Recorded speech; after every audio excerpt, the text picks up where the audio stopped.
नमस्कार, नमस्कार, नमस्कार। जय हिंद, जय महाराष्ट्र। आप देख रहे हैं नेशन नाउ और हम हैं एज यूजुअल देश की बातें करने के लिए आपसे, आपकी खास बातें करने के लिए आपसे। आप सब लोगों को अस्सलाम वालेकुम, सत श्री अकाल, good evening. Advocate Pradeep Namgyal ji और मैं आज फिर बात करेंगे अग्निपथ स्कीम के बारे में। क्यों अग्निवीरों का इतना विरोध हो रहा है? प्रदीप जी, जैसा कल हम लोगों ने एक अनुमान लगाया था कि ये तो पॉलिटिकल चीज है और लिहाजा ये पॉलिटिकल चीज ही नहीं, ये तो मुझे ऐसा लग रहा है कि साजिश है, इट्स अ कंस्पिरेसी। और आज जिस प्रकार व्हाट्सएप ग्रुप डिस्कवर हुए हैं जहां पर यह कहा गया है कि फला फला पुलिस स्टेशन पर आग लगाओ, फला फला ट्रेन को जलाओ, इधर जाकर के दंगा करो, सीधी बात है, लगता ऐसा है that this is a conspiracy. This is following a clear cut toolkit के किस प्रकार हिंदुस्तान में स्ट्रेसफुल सिचुएशन क्रिएट की जाए, हिंदुस्तान में गदर मचाया जाए, हिंदुस्तान में हर जगह आगजनी हो, वायलेंस हो, हिंसात्मक गतिविधि हो। जैसा हम बात कर रहे थे प्रदीप जी, अगर ये नहीं तो वो नहीं तो कुछ और नहीं तो कुछ और। मतलब के हिंदुस्तान में हर जगह पर हिंसात्मक गतिविधियां जो हैं वो जारी रहनी चाहिए। इसके पीछे सीधी सादी तौर पर उन शक्तियों का हाथ है जो नहीं देख सकते कि हिंदुस्तान किस तरीके से तरक्की कर रहा है। Pradeep ji. Exactly, sir. There's a freedom is like alcohol; it has to be taken in moderation. Your right to protest, your right to dissent, your right to disagree is there. It's fundamental. But ये कौन सी violence? जैसे आप कह रहे हैं कि एक total, a cool and deliberate act to sabotage the interest of the country. जिस प्रकार से कोविड टाइम से गुजरते 2 साल तो बिजनेस ठप थे, हमने रियल एस्टेट के इतने प्रोग्राम्स किए। गवर्नमेंट एस्टिमेट्स और सरकार का प्राइवेट एजेंसीज का खुद के एस्टिमेट है कि 5 lakh houses have been delivered beyond reasonable time. Housing industries हालत खराब है, जितने आप एंटरटेनमेंट इंडस्ट्री देखोगे हालत खराब है, जो रूटीन हॉस्पिटैलिटी इंडस्ट्रीज अब देखोगे एकदम हालत खराब है, जो पब्स है वो they all dying, they all crying. 2 साल में कुछ काम ही नहीं हो गया। और अब जब सरकार एक स्कीम निकल रहा है, इनोवेशन स्कीम्स की, इतने सारे लाखों जो अपने बच्चे हैं, छोटे छोटे यूथ है, कॉलेज के बाद, स्कूल के बाद, यानी स्कूल 10वीं 10वीं के बाद, 12वीं के बाद वो आगे आएंगे, अपने आप को एक एम्प्लॉयमेंट अपॉर्चुनिटीज क्रिएट करेंगे, हॉनर हो इस जॉब में, यूनिफॉर्म साथ में हुआ है, ट्रेनिंग, आपको ट्रेनिंग मिल रहा है, आपको राशन, खाना पीना, हर चीज, एजुकेशन उपलब्ध हो रहा है। और इतना जबरदस्त स्कीम को किसको who will, unless you are the enemy of the country, whenever we talk about accusing dissent as enemy of the country, we don't, it's not normal dissent. What kind of agitation rights? आप train जला रहे हो, public property को destroy कर रहे हो, buses को जला रहे हो, रिक्शा को जला रहे हो, ट्रक को जला रहे हो, what kind of dissent is this? What this is rioting as they kill, and this is definitely work done by enemies of the country. As you said, today they have found out, just like the toolkit, they seem to an organized chain of events leading to this kind of agitations everywhere. उनका clear का WhatsApp group में जिस प्रकार से आ रहा है कि हमको आज इसको डिस्ट्रॉय करना है, इस थाने को डिस्ट्रॉय करना है, इस क्षेत्र को डिस्ट्रॉय करना है, रेलवे स्टेशन पे पहुंचो, हमको उधर हानि पहुंचाना। Now this, you are having a planned, a cool and deliberate act to destroy properties of the country, destroy individual properties, cause harm to people. Pradeep ji, train ऐसे नहीं चलती है। नहीं चलती है। You need to have petrol. You need to have kerosene. You need to have things with you to be able to burn trains and buses. Sir, इतना innovative scheme है, एक जबरदस्त तरीके, बिकॉज हम लोग जानते हैं कि जब हम लोग नौकरी पहले पेशा में थे तो टेम्पररी जॉब के लिए, 3 महीने के जॉब के लिए लाइन कतारें लगती थी, झगड़ा होता था, और 3 महीने के जॉब के लिए भी लोग तरस के फाइट करके वो try to meet the achievement eligibility criteria इस चीज के लिए। That was a blessing in disguise. 3 महीने के एम्प्लॉयमेंट, आज जो मनरेगा नरेगा जो बात चल रहा है, क्या है? 3 सीजनल एम्प्लॉयमेंट, हाईवे बन रहा है, रोड बन रहा है, खुदाई करो, 60 दिन 70 दिन के एम्प्लॉयमेंट है, 20 दिन वो भी चलता। बट इवन साथ दे के अगर नौजवान बच्चों को अगर एम्प्लॉयमेंट मिल रहा है, दैट्स अ ग्रेट थिंग। और यहां पर 4-4 साल देने की बात कर रहे हैं, राशन पानी देने की बात कर रहे हैं, प्राइड यूनिफॉर्म, ट्रेनिंग देने की बात कर रहे हैं, डिसिप्लिन बच्चों में इन्फोर्स right. होगा। इतने जबरदस्त अपॉर्चुनिटी जब खुल रहे हैं, उसका विरोध करना कुछ समझ में नहीं आ रहा है। हमने जिस प्रकार से कम्युनिटी लीडर्स अपने यूथ को मिसगाइड करके स्टोन पेल्टिंग, स्टोन थ्रोइंग के लिए मोटिवेट कर रहे हैं, जब यहां पर खुले अपॉर्चुनिटीज है, वही बच्चों को ट्रांसफॉर्म करना, उसको नौजवान बना के देश के लिए, कुछ समाज के लिए करने के लायक बनाने वाली बात है, उसको आप ये कम्युनिटी लीडर्स रोक रहे हैं। आप देखो जिस प्रकार ये कम्युनिटी लीडर्स चाहते हैं कि हमारे कौम के बच्चे सिर्फ स्टोन पेल्टिंग करें, हमारे कहने पर पत्थर फेंके, हमारे कहने पर जगह बस जलाएं, हमारे कहने पर जगह ट्रेन जलाएं। आप इन बच्चों के फ्यूचर खराब कर रहे हो।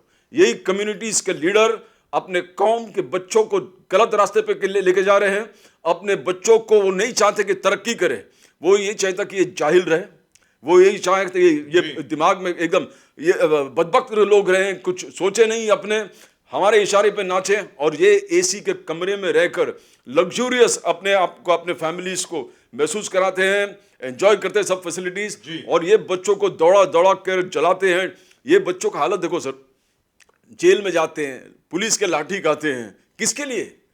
जब इन लोगों के लिए जिनको इनके बारे में सोचना ही नहीं है। आज इस स्कीम को अगर सुधार चाहते हैं तो बैठ के सरकार से बात करें कि जैसे एक थी था कि एज को आप बढ़ाइए ताकि और लोग आ सकते हैं, और इसको और एम्प्लॉयमेंट जो अपॉर्चुनिटीज क्रिएट करे कि वहां से रिटायर हो, कि पब्लिक सेक्टर यूनिट्स को एब्जॉर्ब करे, which they are doing now. ये सुझाव आ सकते, बट ये रॉयटिंग क्या है? Why you doing रॉयटिंग? आज रिक्रूटमेंट तो रुकने वाला नहीं है, ये रिक्रूटमेंट तो रुकेगा नहीं है, बिकॉज जिस दिन रिक्रूटमेंट का काउंटर खुलेगा उस दिन लाइन कतारवार लगने वाले हैं। गरीब बच्चों सर जो गांव से आते हैं उनको मालूम है इसका महत्व क्या है। That's right. देश का सेवा करने का मौका मिल रहा है जी, यूनिफॉर्म प्राइड है, ट्रेनिंग दे रहे, लेटेस्ट वेपन्स और latest ideology, latest leadership qualities उसमें इन्फ्यूज किया जा रहा है। यही बच्चे वापस रिटायर होकर जब अपने गांव में जाएंगे, they will be a great heroes in their own path, they will know what to do. Education होता है, ट्रेनिंग हो रहा है, लेटेस्ट वेपन्स को किस प्रकार से यूटिलाइज करे, कॉम्बैट में किस प्रकार से अपने आप को लीन करे, देश सेवा में कैसे लीन करे, how to work as a unit, ये सब in the most adverse conditions. बिल्कुल। और Indian army, Indian military forces one of the best discipline in the world, और ऐसे अपॉर्चुनिटी को ये कम्युनिटी लीडर्स रोक के अपने बच्चों को वंचित कर रहे हैं। एक दिन आएगा सर, यही बच्चे जो इस चीज से वंचित हो रहे हैं, कम्युनिटी लीडर्स को दौड़ा दौड़ा के मारेंगे, ये दौड़ा दौड़ा के मारेंगे ये लोग। प्रदीप जी, यहां पर मैं दो चीजें बोलना चाहता हूं, सर। बहुत जरूरी है और ये समझने वाली बात है। जो मैं बोलने जा रहा हूं जरा ध्यान से सुनिए। जब अंग्रेज यहां पर आए, उस वक्त हमारे जो आदरणीय सम्माननीय जितने भी ब्राह्मण थे, बिल्कुल उस वक्त के, नॉर्थ इंडिया की बात कर रहा हूं, उन्होंने एक हिदायत जारी करी कि समंदर जो भी क्रॉस करेगा he will lose his cast, उसकी जात चली जाएगी, फिर उसको वापस आकर के प्रायश्चित करना पड़ेगा, ना जाने क्या कुछ करना पड़ेगा, इतने ब्राह्मणों को खाना खिलाना पड़ेगा, ये करना पड़ेगा, वो करना पड़ेगा, लाखों का खर्चा होगा। यहां तक के लोकमान्य तिलक जी को भी प्रायश्चित करना पड़ा किसी नॉन ब्राह्मण के घर में जाकर के खाना खाने के लिए, वगैरह वगैरह वगैरह, but that's a separate issue, जिसकी वजह से हमारे बहुत नौजवान वंचित रह गए पूरी दुनिया घूमने के लिए, नए एक्सपीरियंस लेने के लिए, अपने आप को एजुकेट करने के लिए। बहुत जरूरी है प्रदीप जी ये सुनने वाली बात है। जिसकी वजह से क्या हुआ, पूरे हिंदुस्तान में अंग्रेजों का राज और आसान हो गया। अब एक और उदाहरण देता हूं आपको। जब तुर्की में ऑटोमन एम्पायर थी, खलीफा था, खलीफा का राज था, उस वक्त प्रिंटिंग प्रेस इन्वेंट हुई थी यूरोप में। विलियम कैक्सटन ने, गुटनबर्ग ने इन्वेंट करी थी। उसके बाद William Caxton came up with the commercial version of the printing press. कुछ हॉलैंड और जर्मनी के थे, या हॉलैंड के थे, कुछ लोग इस्तांबुल गए और उन्होंने खलीफा साहब को ये दिखाया, जो the ruler of the Ottoman empire, कि साहब ये प्रिंटिंग प्रेस है, इस तरीके से हम लोग यहां पर ये किताबें जो हैं उनको प्रिंट कर सकते हैं। तो खलीफा साहब ने उनसे पूछा, कुरान शरीफ को आप प्रिंट कर सकते हैं क्या? कहा हाँ जी बिल्कुल कर सकते हैं। बहुत खूबसूरत होगी, ये होगी, वो होगी। He says okay, very good. तो उन्होंने जो इस्तांबुल में जो मॉस्क है, the grand mosque of Omar, वहां के जो ग्रैंड मुफ्ती हैं उनको बुलाया और उनसे पूछा कि भाई प्रिंट कराना क्या ठीक रहेगा, मतलब ये कुछ गड़बड़ तो नहीं है। तो जो मुफ्ती साहब हैं उनके साथ उनके बागी मौलाना बैठे, 2-3 दिन तक वो बैठक चली और चौथे दिन उन्होंने आकर के बोला प्रिंटिंग हराम है। सुन लीजिए, ध्यान से सुनने वाली बात है। उन्होंने कहा प्रिंटिंग हराम है, जिसकी वजह से क्या हुआ, यूरोप आगे निकल गया। याद रखें, उस वक्त तक जो अरब देश थे, तुर्की जो था, वो यूरोप से कहीं आगे था टेक्नोलॉजिकल इन्वेंशंस में, साइंटिफिक टेम्पर में, एजुकेशन में, स्टैंडर्ड ऑफ लिविंग में। प्रिंटिंग क्योंकि वहां पर नाजायज ठहरा दी गई, हराम ठहरा दी गई, तुर्की और टर्किश एम्पायर और पूरे अरब देश, पूरा इस्लामिक वर्ल्ड उससे वंचित रह गया प्रिंटिंग से।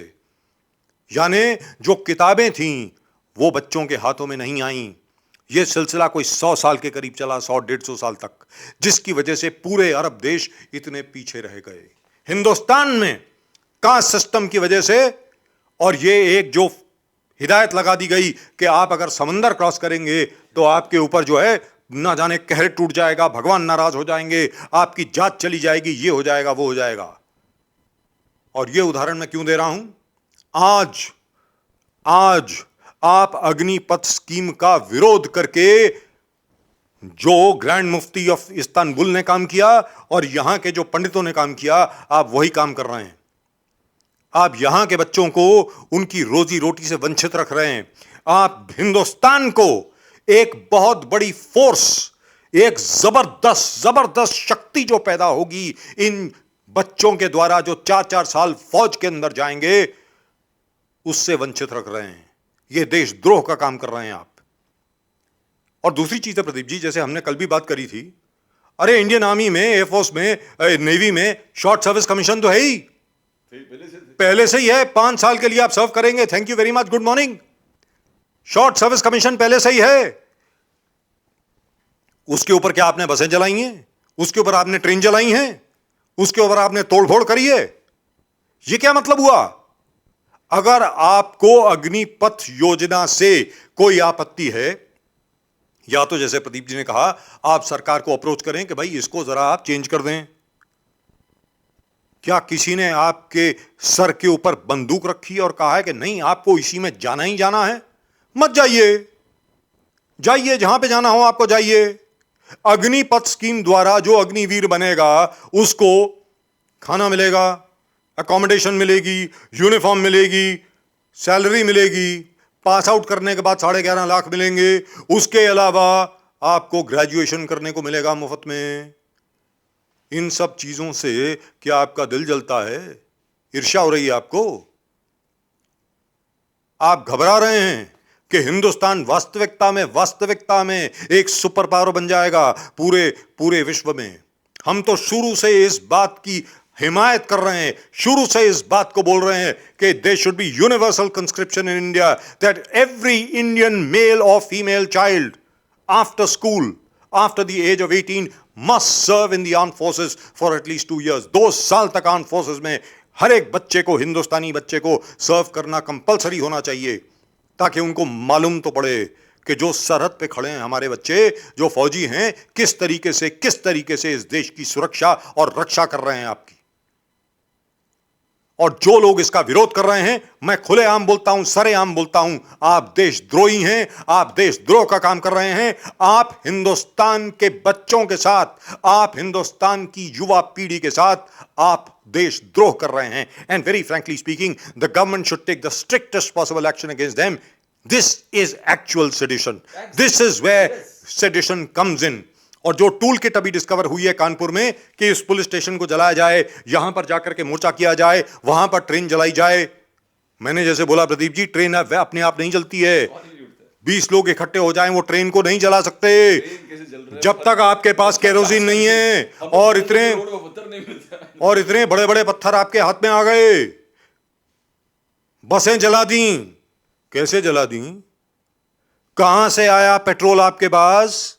कहां से आया केरोसिन आपके पास बस जलाने के लिए और ट्रेन जलाने के लिए? मतलब प्रदीप जी, किसी ने सप्लाई किया।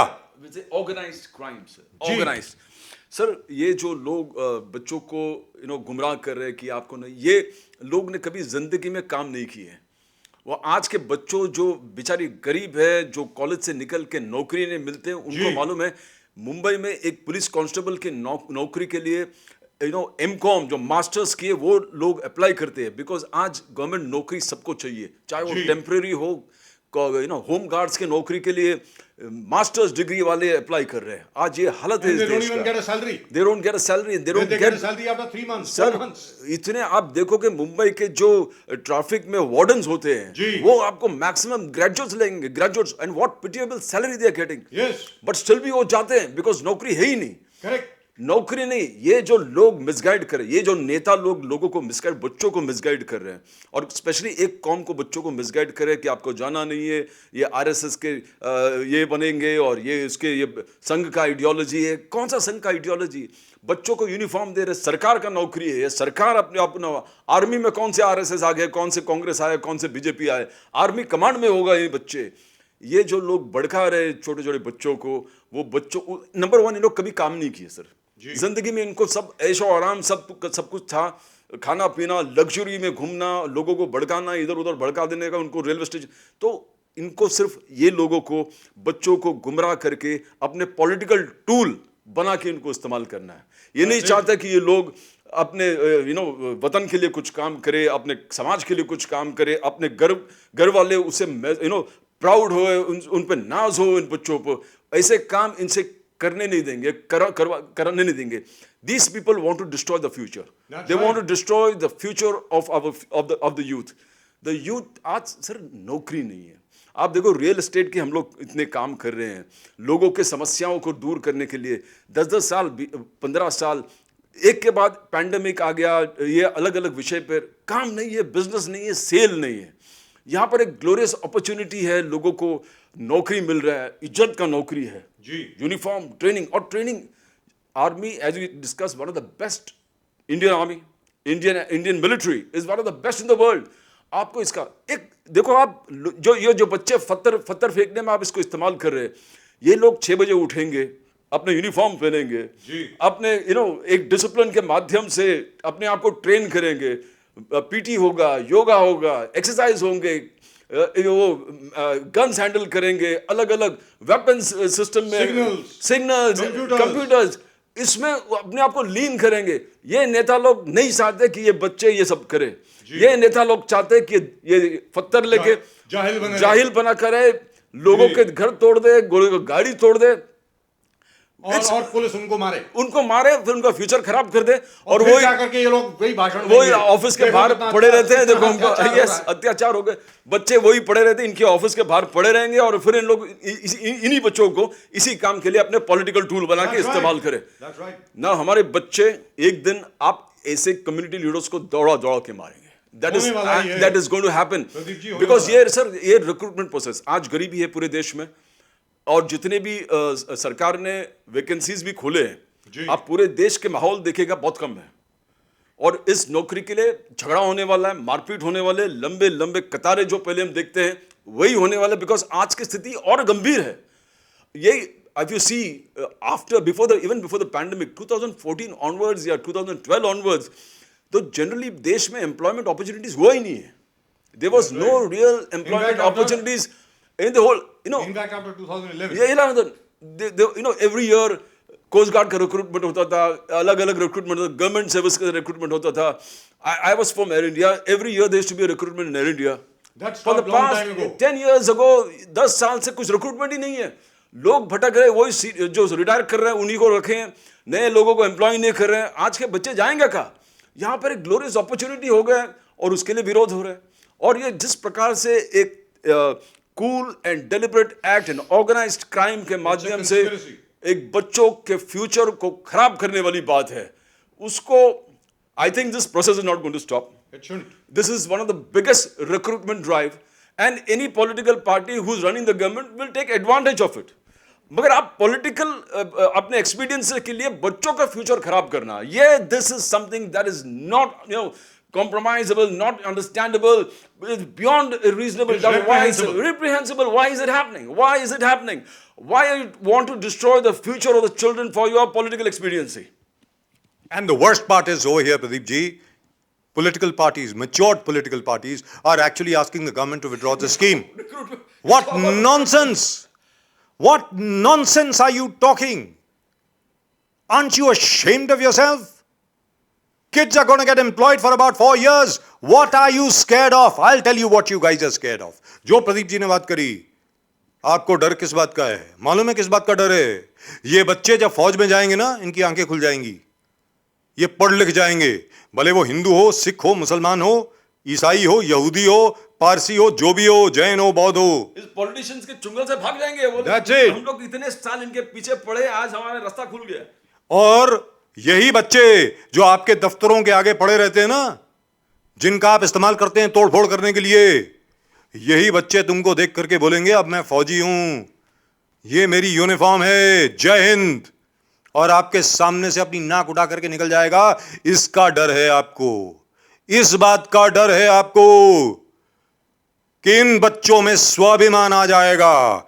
इन बच्चों का जो अंदर का सोया हुआ जमीर है वो जाग जाएगा. लेकिन ये तो होने वाला है प्रदीप जी, मैं आपको बता रहा हूं. इसको कोई नहीं रोक सकता.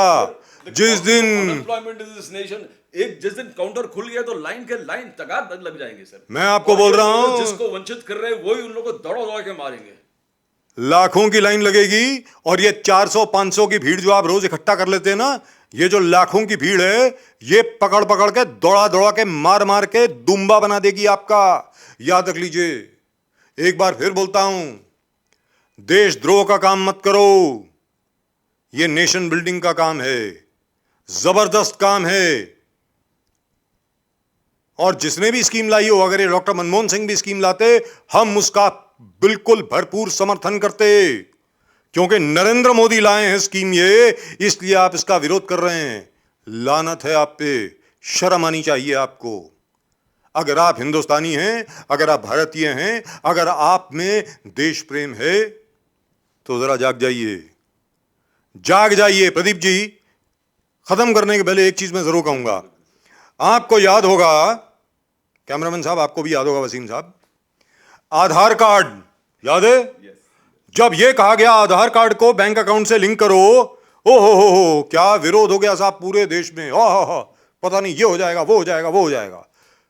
उसी आधार कार्ड को जब बिलो पॉवर्टी लाइन, यानी गरीबी रेखा के नीचे जितने लोग थे, ये नहीं पूछा गया कि आप हिंदू हैं कि मुसलमान हैं कि सिख हैं कि कौन है, जितने गरीबी रेखा के नीचे लोग थे, उनका आधार कार्ड जब बैंक अकाउंट से लिंक हुआ प्रदीप जी, तो नरेगा में, मनरेगा में जिसको जो जो काम मिला, सड़क बनाने का काम, नहर बनाने का काम, खुदाई का काम, मरम्मत का काम, और उसकी पेमेंट जो है सरकार से सीधी उसके बैंक अकाउंट में आई, तो आपकी दलाली खत्म हो गई. जब आपकी दलाली खत्म हो गई, तो आपकी एक और दुकान जो चलती थी, उसका शटर डाउन हो गया. इसलिए अब आप उत्तर प्रदेश में जीत नहीं पाएंगे. पूरी भरसक कोशिश कर लीजिए, अब नहीं जीत पाएंगे. जो मर्जी कर लीजिए. यही हाल यहां होने वाला है. जिस दिन रिक्रूटमेंट काउंटर खुलेगा, मैं दावे के साथ कह सकता हूं, लाखों की भीड़ लगेगी, लाखों की कतारें लगेंगी, और यह कहा जाएगा जो आपने रिक्रूटमेंट का नंबर रखा है उसको दुगना चौगना कीजिए. हां, इसके ऊपर लड़ाई हो सकती है, इसके ऊपर आप लड़ सकते हैं, मैं आपके साथ हूं. सरकार को कहिए कि जितनी वैकेंसीज आपने अभी अनाउंस करी हैं, उससे जरा 5 गुना ज्यादा कीजिए, क्योंकि उतने ज्यादा लोग मेडिकली फिट हैं, फिजिकली फिट हैं, मेंटली फिट हैं, देश की सेवा करने के लिए इच्छुक हैं. सर, मेरा ये कहना है कि स्टेट गवर्नमेंट जो अपोज करे, जैसे स्टैलिन ने अपोज किया, जी, आप खुद स्टेट के लिए रिक्रूटमेंट ड्राइव कीजिए ना. जी, why you depending on the centre? आप खोलिए कि उधर 10 लाख कर रहे हैं, हम 20 लाख अपने स्टेट को एम्प्लॉयमेंट देंगे। अरे आप भाई, कैसे कीजिए। मेरा तो ये समझ में नहीं आता, स्टालिन साहब आप बीच में कहां से आ गए? ये फौज के लिए रिक्रूटमेंट है, that is a central subject, not your subject sir. Why don't you look after your own state? Give employment to the people in your own state. Why do people of your own state, why do they have to go running after central government jobs? आप state government में, जैसा प्रदीप जी ने कहा, आपकी जो राज्य सरकार है उसमें नौकरी दीजिए, क्यों नहीं दे रहे हो? लेकिन आखिर में प्रदीप जी, हिंदुस्तान को हराने वाला अब कोई पैदा नहीं हुआ, याद रख लीजिए, ये याद रख लीजिए। ये स्कीम तो लागू होकर रहेगी। देश का जो युवा है वो फौज में जाएगा, भले 4 साल के लिए जाए और 4 साल के बाद वो दोबारा एक बार फिर फौज में एम्प्लॉय हो जाए, या फिर सीआरपीएफ में जाए, या फिर सीआईएसएफ में जाए, या कहीं और जाए। आप इसको रोक नहीं सकते। आपकी भलाई इसी में होगी कि जो देशद्रोह का काम आप कर रहे हैं वो करना जरा बंद कर दीजिए। That's it. That's all we've got for you in tonight's show on Nation Now from both Advocate Pradeep Nambiar ji and myself. आप सब लोगों को नमस्कार, और एक बार फिर जय हिंद। जोर से बोलो, जय हिंद।